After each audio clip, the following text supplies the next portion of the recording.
Kamarites, thank you for tuning in. Ako po muli si Josepa dito sa Josepa, anong latest na nagatid sa inyo ng mga trending topic tungkol sa inyong mga favorite celebrity update. Ano na nga bang latest dito kina Maymay Entrata at Edward Barber? Ating pag-usapan. Pero bago natin simulan ay magbasa muna tayo ng ilang mga komento ninyo dito sa aking mga video. Komento ni Isabelita Bistodio, walang Mayward on cam but there's off cam. Alam nating lahat na diehard fan ng Mayward, wag bibitiw kung totoong mahal nyo sila. O, diba? Totoo naman yung sinabi rito ni Abilita kasi hindi natin talaga alam kung ano ang nangyayari sa kanila mga personal na buhay, lalo na sa likod ng camera, diba? Kagaya nung nakaraang I Want ASAP, diba? Huling-huli o rinig natin ang concern ni Maymay Entrata kay Edward Barber, diba? Ilang beses ko niyang binalik-balikan dito. At saka, lagi sinasabi rin ni Maymay at saka ni Edward na kahit wala ng Mayward, ay may Mayward pa rin. Dahil nga, isa na sila sa matalik na magkaibigan. Marami na silang pinagsamahan at pinagdaanan na talagang silang dalawa lang talaga nakakaranas noon dahil nag-umpisa sila sa PBB. Paglabas nila ay may word na sila, diba? Marami silang ups and down, maraming trials na pinagsamahan at nalampasan, diba? Kaya hindi natin alam ang totoong istorya. Oh, basta ang alam natin, may word pa rin at nandoon pa rin sa official statement nila sa kanilang Instagram na kung meron man silang project individual, wala pa rin naman silang ibang gustong makatambal o makatrabaho, kundi ang isa't isa. O, eto. Ayon naman kay Edith Mides, Mayward lang kami, wala nang iba. Mula noon hanggang ngayon, Mayward forever. God bless you always, diba? Kita nyo naman, napakaiksi ng komento ni Edith Mides pero nag-uumapaw ang pagmamahal niya at tiwala sa Mayward. Buong-buo ang kanyang suporta. O, diba? Maraming salamat sa komento mo, Edith Mides. O, eto, komenta ulit ni Edith. O, ayan. Nako, nagpaulan pala ng komento itong si Edith. Sabi ni Edith, congrats Maymay and Edward Barber. I'm so proud of you both. O, diba? Ganyan na mga totoong supporter, diba? Kahit may mga individual na project, diba? Itong si Maymay Entrata at Edward Barber ay suportado at very proud pa rin siya sa kanyang mga lodi. At ayon uli kay Edith Mides, thank God, nagkabalikan na sila Maymay at Edward. Ako, cross finger nga tayo. Pero bakit naman nagkabalikan? Naghiwalay ba? Char, hindi. Kung siguro ibig niya sabihin, nagkasama ulit sa isang project, di ba? Hindi natin alam kung off-cam, nagkabalikan. Char, di ba? Pagdasal natin yan, cross finger tayo dyan, di ba? Yan din ang hinahangad ng karamihan na may maroon heart na Mayward Flyers, di ba? At isa rin ako dyan. O, eto, huling komento na ating babasahin. Ayon kay Sinaida Dalit, ako po, Seni, mula pa sa PBB, Mayward pa rin. Sana magkatuluyan kayong dalawa. O, diba? Ang dami-dami talagang nagmamahal dito kina Maymay Entrata at Edward Barber, lalo na sa Mayward, diba?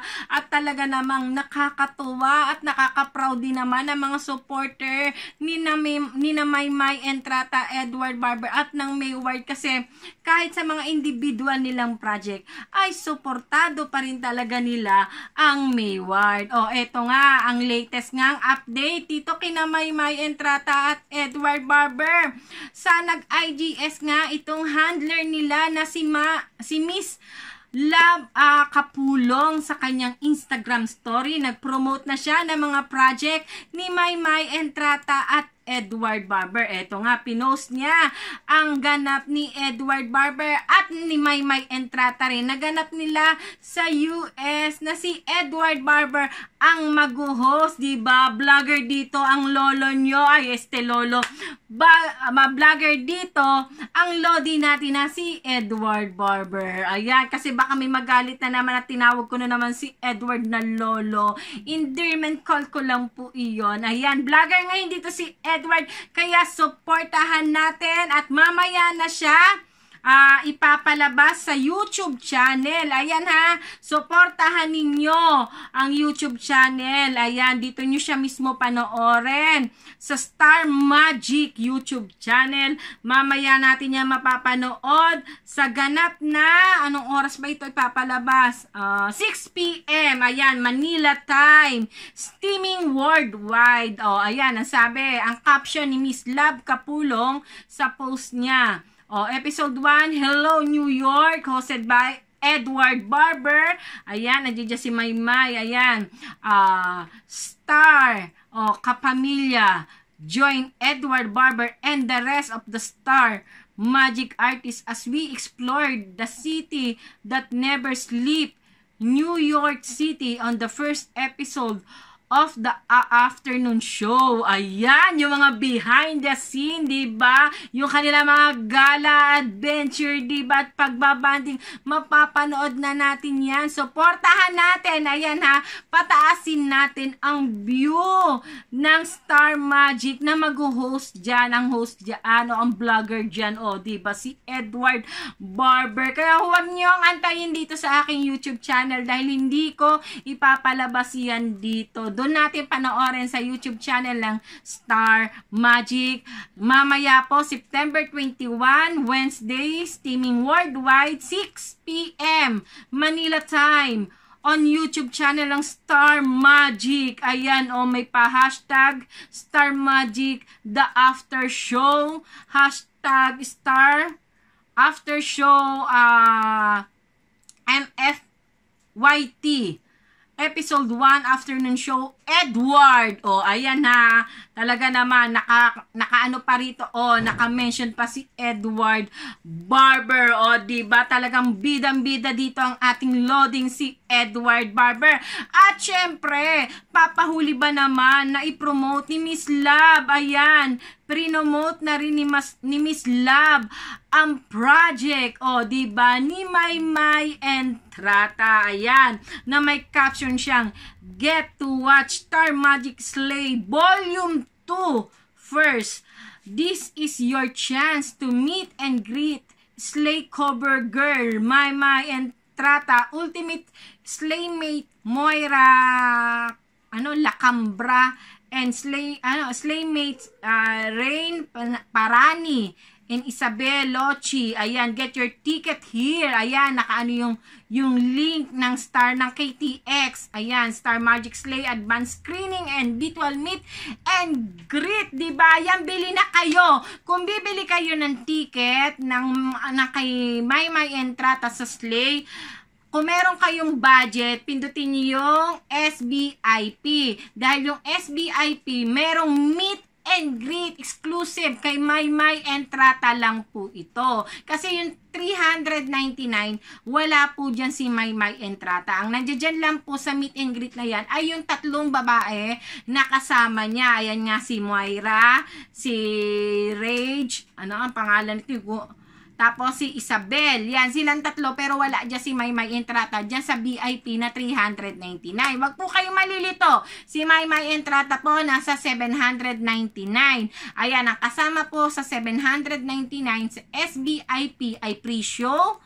Ayan, advanced screening ng Slay Digital Magazine. Ayan, at meet and greet with Maymay Entrata. Ito, FYI lang po sa lahat ng bibili ng ticket. Ito po ay sa Zoom ang meet and greet. Ibig sabihin online sa inyong mga cellphone, sa inyong mga laptop, computer, yan. Diyan po natin makaka-meet and greet si Maymay Entrata. At wala pa silang nilalagay. Ayan. Siyempre, kapag merong meet and greet, dapat merong host, diba? Kaya wala pa silang nilalagay na host, diba? Kaya cross finger natin na sana si Edward Barber, ayan, ang mag-host ng meet and greet ni Maymay Entrata. Ngayon, kung wala naman kayong budget, at ay gusto pa rin ninyong suportahan ang Slay Magazine. Digital to ha, hindi ito yung magazine na nahahawakan natin na ito'y digital. Ayan, mapapanood natin ito. Ibig sabihin sa cellphone,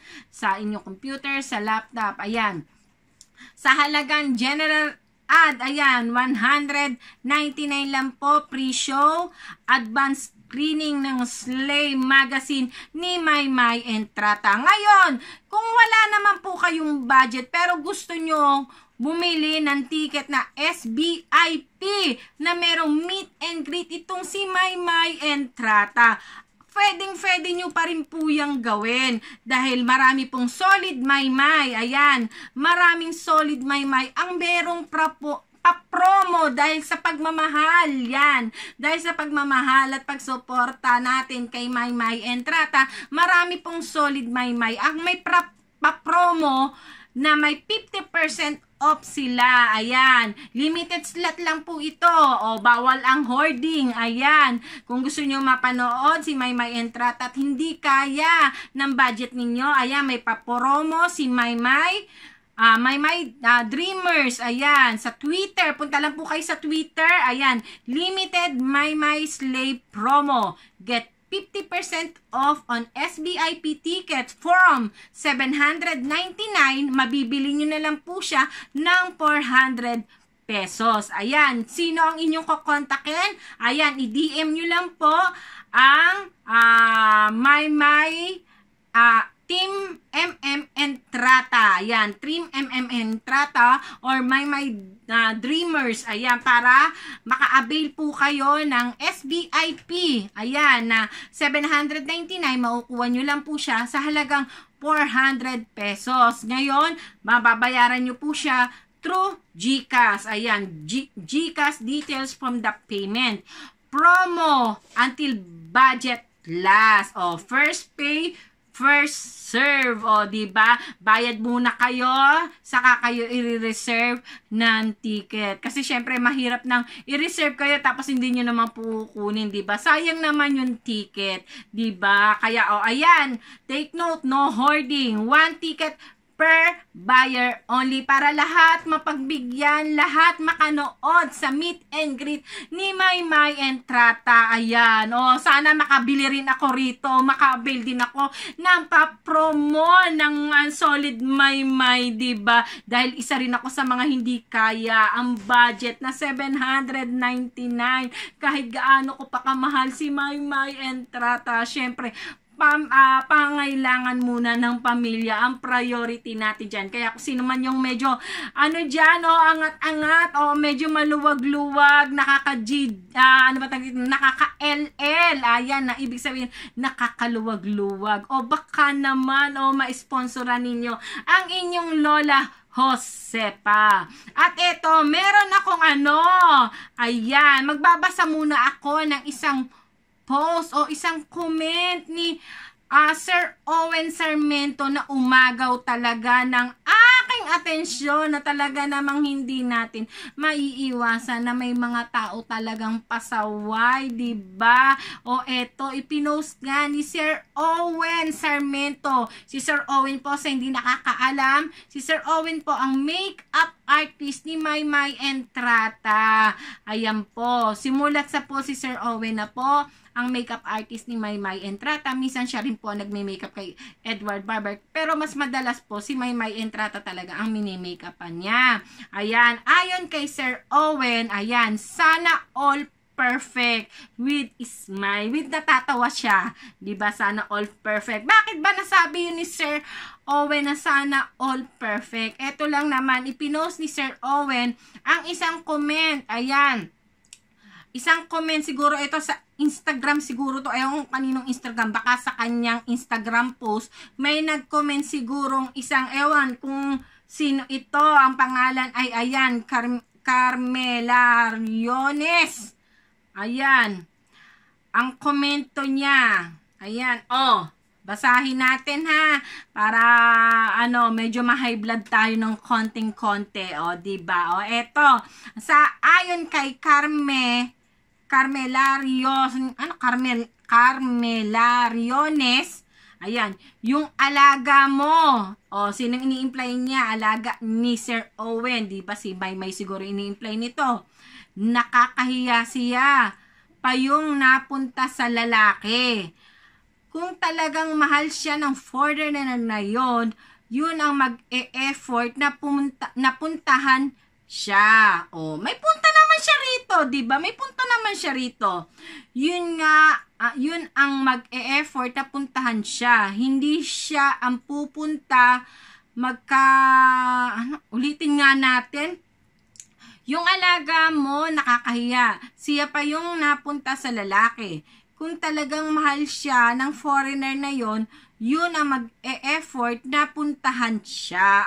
Sang-ayon naman ako sa sinabi niya, diba? Tama nga naman talaga yon. Dapat yung lalaki talaga, as a Pilipina, diba? Yan ang tradisyon natin, diba? Kinalakihan natin na dapat yung lalaki ang gumagawa ng first move, o dapat ang lalaki ang pumupunta sa babae, hindi ang babae ang pumupunta sa lalaki. Ayon naman ako sa opinion nito.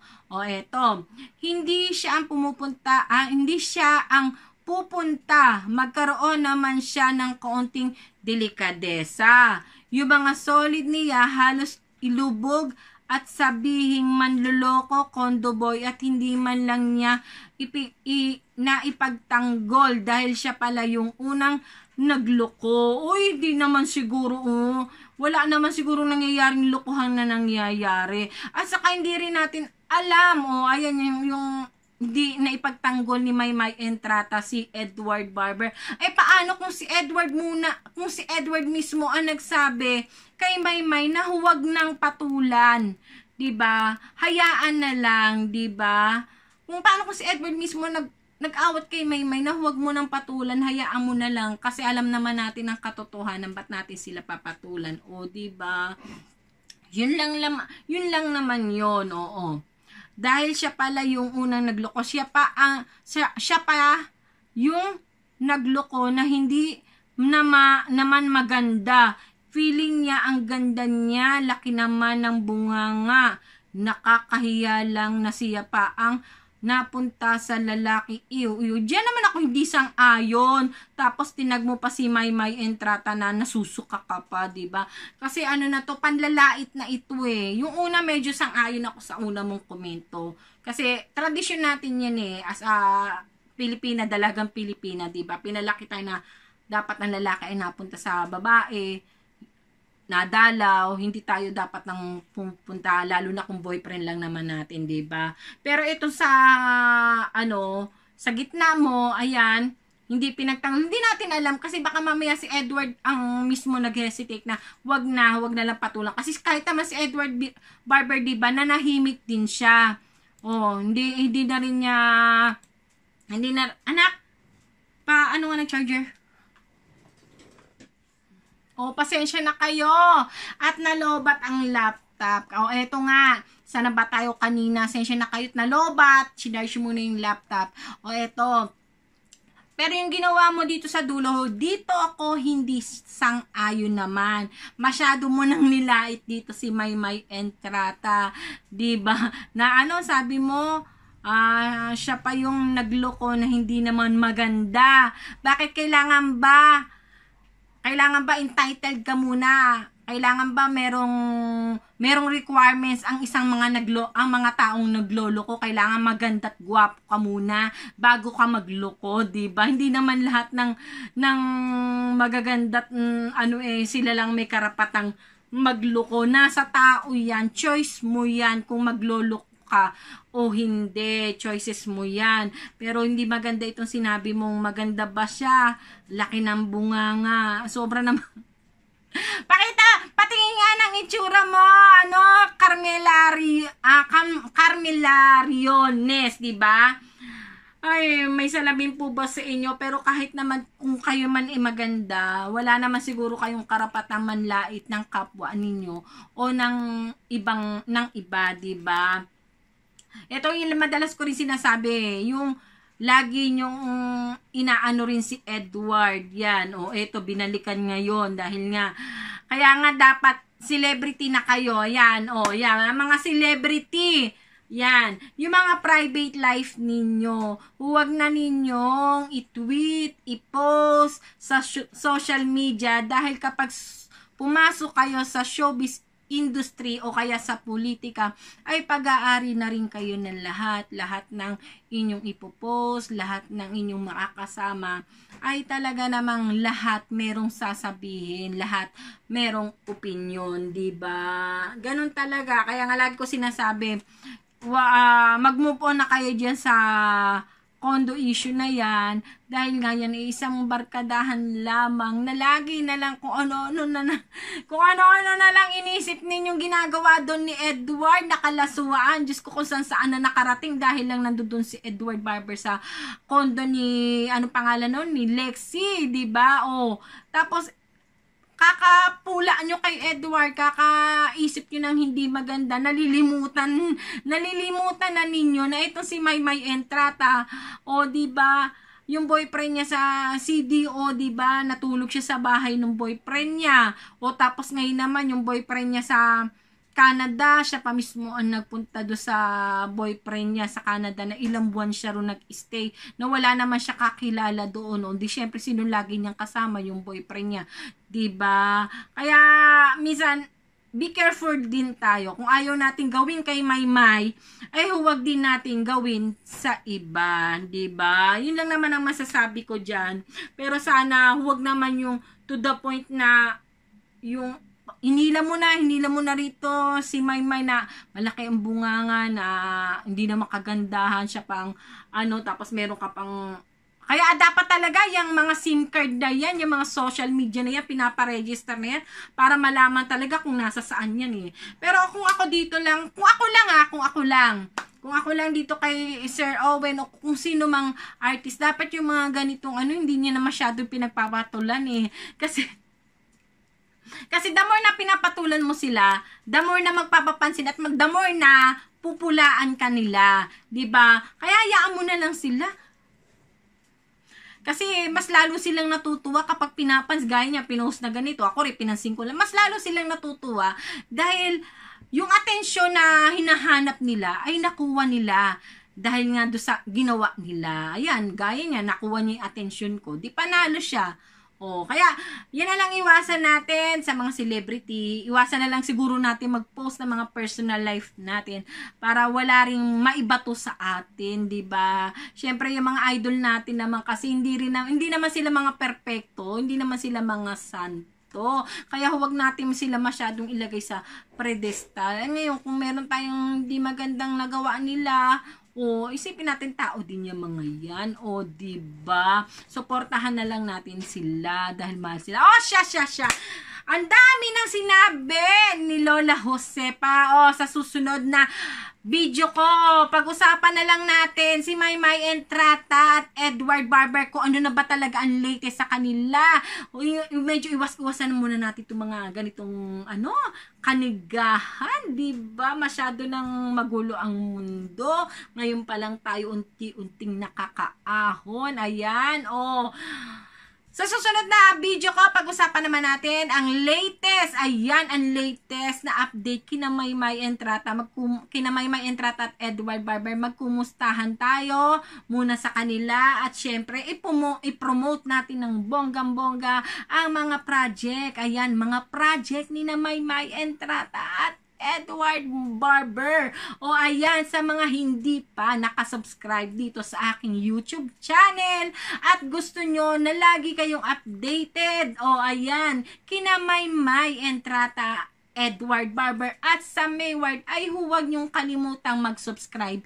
I-click ang bell button para lagi kayong updated sa mga latest video ko. At huwag nyo rin kalimutang mag-comment ng inyong mga opinion, sama ng loob dyan, i-comment ninyo yan dyan, at ating yan pag-uusapan sa aking mga susunod na video. Maraming salamat sa napakagaganda ninyong komento at talagang nag-uumapaw. Ayan, ang gaganda, nakikita ko ang pagmamahal ninyo kina Maymay Entrata, Edward Barber, lalo na sa Mayward. Maraming salamat sa magaganda ninyong komento, lalo na sa mga subscriber ko na patuloy pa rin nananatili. Ayan, patuloy pa rin nananatili rito sa aking YouTube channel. At sa mga hindi pa nakasubscribe dyan, ayan, wag na kayo mahiya, mag-subscribe na kayo para lagi kayong updated dito kina Maymay Entrata at Edward Barber. Paano? Hanggang sa muli! Ako po si Josepa. Paalam!